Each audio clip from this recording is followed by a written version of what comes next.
Hey everyone, so we are going to be learning lesson 3.10 today, which is how to write equations using transformations.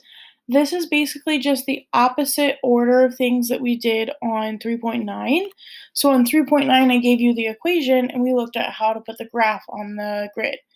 Today, we're going to look at the graph on the grid and decide what was the equation that made it that way. So we're going to fill in the same table we did last time. And basically, this means how that if there is a negative or a minus on the inside, it's going to go to the right. If there is a negative on the outside, it's going to go down. Okay, make sure you know that it goes to the right if there's a minus on the inside.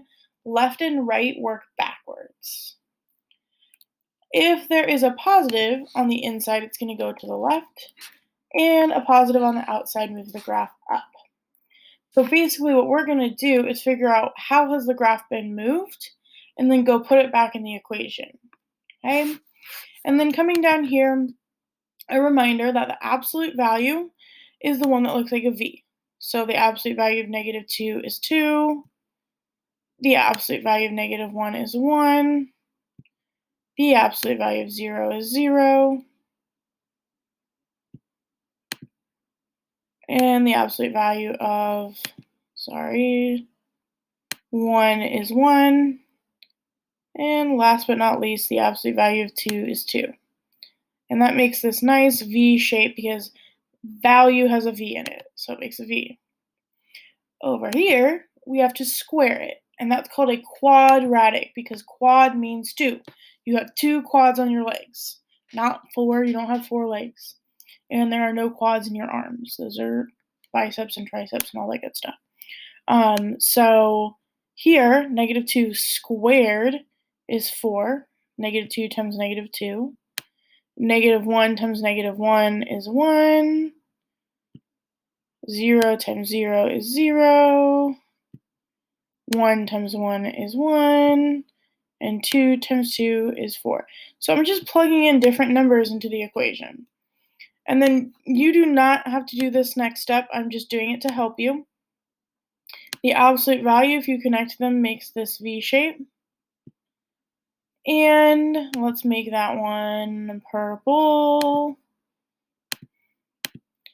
And then on the quadratic, if you connect them, it makes like a U shape. Value has the letter V in it. Quadratic has the letter U in it. I'll make that one pink. How about that? Okay, so that's what the two graphs look like. I'm going to need you to know today that the V-shaped one has the two absolute value bars. And the U-shaped one has the little 2, the squared. If you want to type that, what you're going to do is type control period, and it'll make it a little exponent up top. And I'll show you how to do that on the next slide.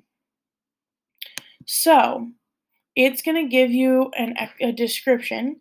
So this one is an absolute value function moved up 2. So what we're going to do in our equation, and you'll notice it already gets it started for you, is we're going to put the two absolute value bars. Okay, like this, with an X in between them. And if you're not sure where to find those, I'm going to say it out loud, but I can't show it on my screen. You are going to type shift, and then it's the button above enter. It's underneath backspace for me. Okay. Let me pull up a picture of a keyboard, and I'll show you what that looks like. The two keys that I'm talking about are the shift. Don't want that to be colored. And then the second key that you're going to press is the one right here. So it's got like a little vertical line going up and down. Okay, so those two keys right there are the ones you want to press to type the absolute value. I'm about to take this away, so make sure you go try it, or make sure you look at your keyboard and understand that that's where you get the little line that goes up and down. Okay. All right, moving on. That's how you get the absolute value in there, by the way. So then, if it's going up 2, going back to my table, up is a positive on the outside. So I need to put a plus 2 on the outside, like that. Okay, that's it, guys. If it says it is a quadratic function, you're going to need to add parentheses like this. And then on the outside of the parentheses, I want you to put the little 2, where you're going to hit Control period 2.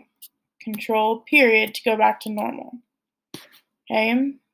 And then down 4 is a -4 on the outside, like that. Then, once you've typed it once, you can just copy and paste a little bit. So I'm going to copy and paste this. So I'm going to hit Control C, Control V. Or after you highlight it, you can right click and hit copy, and then come down here and click paste. Okay? But it kind of tells you how to do that also right here on the list. That's why I said Control C and Control V. Those are also 2 buttons to get used to pressing. Okay, so now I don't have to worry about retyping it all. But this one is going to the left 5. Left is a positive on the inside. So I need to put a plus 5 on the inside. And then there should be nothing on the outside because it's not going up or down. Okay? And then I'm going to do one more. I'm going to go down though, so that I do one that has 2 things. Some of you will actually like the ones that have 2 better. This one says it's an absolute value function. So that means I need these 2 little bars like this. Okay, and it's going left 7. Well, we just did left 5. It was a plus 5 on the inside. Since this one's left 7, I need a plus 7 on the inside. And then down 4 is a -4 on the outside, just like up here. So -4 on the outside. And I like to add spaces so it's a little easier to see, but you don't have to if you don't want to. Okay, moving on along, now we have some graphs. All you have to do is look at where the middle point is. It's supposed to be in the middle of the graph. So this one has been moved to the right, 1, 2, 3, which means my equation is going to be something with a -3, and I'm going to start with x minus 3. Then I have to look at the shape of the graph. This one is a U, meaning it's quadratic. Quadratic is the one with the little 2. So I'm going to type y equals, and I'm going to put this in parentheses, not absolute values because that would be a v like these. And then I have to put the little 2. So I'm going to hit Control period 2. And that's it, guys. So start with a y equals, and then look at the shape of the graph. If it's a v like this one, then the first thing you're going to start with is the absolute value bars like this. And then I look at the points. The middle point is here, and it should have been here in the middle.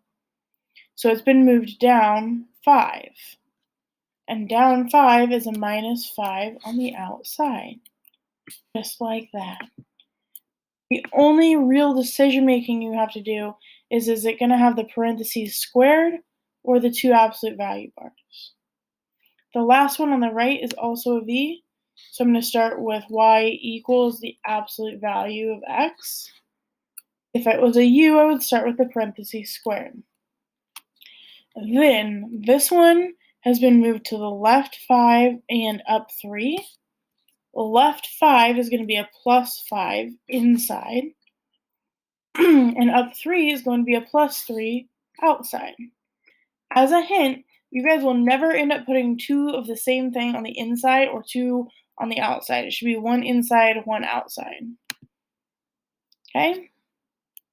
And then you guys have a few more descriptions to try on your own, a few more graphs to try on your own. And at the very end, it wants you to match the graph to the equation. Sometimes it's easier to do the matching first so that you can get a better understanding of it.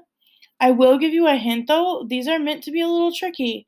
You have to look pretty closely to decide which one's like this one's right to and up 3, but this one's left 2 and up 3. So make sure you're being careful there.